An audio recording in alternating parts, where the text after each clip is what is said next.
Chapter 9. Mr. Sesemann Takes Heidi's Part. A few days after these events, there was great commotion and much running up and down stairs in Mr. Sesemann's house. The master had just returned, and Sebastian and Tinette were busy carrying up one package after another from the carriage, for Mr. Sesemann always brought back a lot of pretty things for his home. He himself had not waited to do anything before going in to see his daughter. Heidi was sitting beside her, for it was late afternoon when the two were always together. Father and daughter greeted each other with warm affection, for they were deeply attached to one another. Then he held out his hand to Heidi, who had stolen away into the corner, and said kindly to her, "And this is our little Swiss girl. Come and shake hands with me. That's right. Now tell me, are Clara and you good friends with one another, or do you get angry and quarrel and then cry and make it up and then start quarreling again on the next occasion?" "No, Clara is always kind to me," answered Heidi.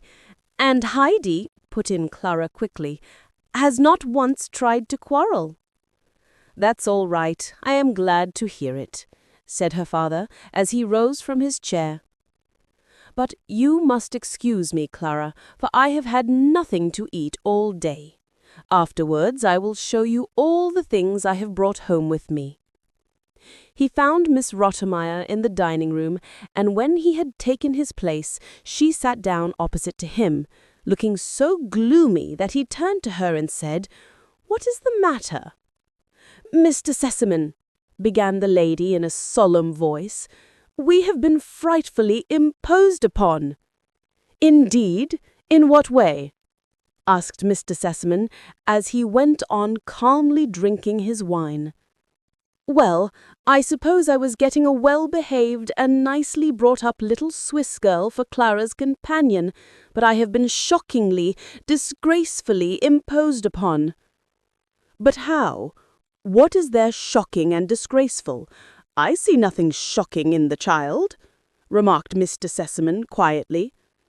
"If you only knew the kind of people and animals she has brought into the house during your absence. The tutor can tell you more about that." "Animals? What am I to understand by animals, Miss Rottenmeier?"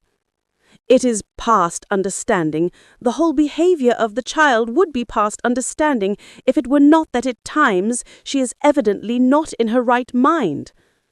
At that moment the door opened, and the tutor was announced. "Ah, here is someone who will help to clear up matters for me. Take a seat," he continued, as he held out his hand to the tutor. "And now tell me, what is the matter with this child that has come to be a companion to my daughter?" The tutor started in his usual style. "If I must give my opinion about this little girl, I should like first to state that, on one side, there is a lack of development which has been caused by the more or less careless way in which she has been brought up. My good friend, you are giving yourself more trouble than you need. I only want to know what your opinion is as to her being a fit companion or not for my daughter." "I should not like in any way to prejudice you against her," began the tutor once more, "for if on the one hand there is a certain inexperience of the ways of society owing to the uncivilized life she led up to the time of her removal to Frankfurt, on the other hand, she is endowed with certain good qualities, and, taken on the whole, excuse me, my dear sir, do not disturb yourself, but I think my daughter will be wanting me." And with that, Mr. Sesemann quickly left the room and went into the study to talk to Clara. "And now, my dear," he said, drawing his chair nearer and laying her hand in his, "what kind of animals has your little companion brought into the house, and why does Miss Rottenmeier think that she is not always in her right mind?" Clara had no difficulty in answering. She told her father everything about the tortoise and the kittens, and explained to him what Heidi had said the day Miss Rottenmeier had been put in such a fright. Mr. Sesemann laughed heartily at her recital. "So, you do not want me to send the child home again? You are not tired of having her here?" "Oh, no, no!" Clara exclaimed. "Please do not send her away.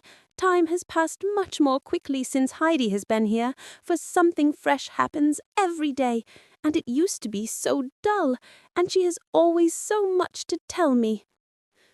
That evening, when Mr. Sesemann and Miss Rottermeier were alone, settling the household affairs, he informed her that he intended to keep Heidi, for his daughter liked her as a companion. "I desire that the child shall be in every way kindly treated, and that her peculiarities shall not be looked upon as crimes. If you find her too much for you alone, I can hold out a prospect of help, for I am expecting my mother here on a long visit, and she, as you know, can get along with anybody, whatever they may be like." "Oh yes, I know," replied Miss Rottermeier, but there was no tone of relief in her voice as she thought of the coming help. Mr. Sesemann was only home for a short time. He left for Paris again before the fortnight was over, comforting Clara with the prospect of her grandmother's arrival, which was to take place in a few days' time. Clara talked so much about her grandmother that Heidi began also to call her grandmamma, which brought forth a look of displeasure from Miss Rottermeier. As she was going to her room that night, Miss Rottermeier waylaid her and gave her strict orders not to call Mrs. Sesemann grandmamma, but always to say Madame.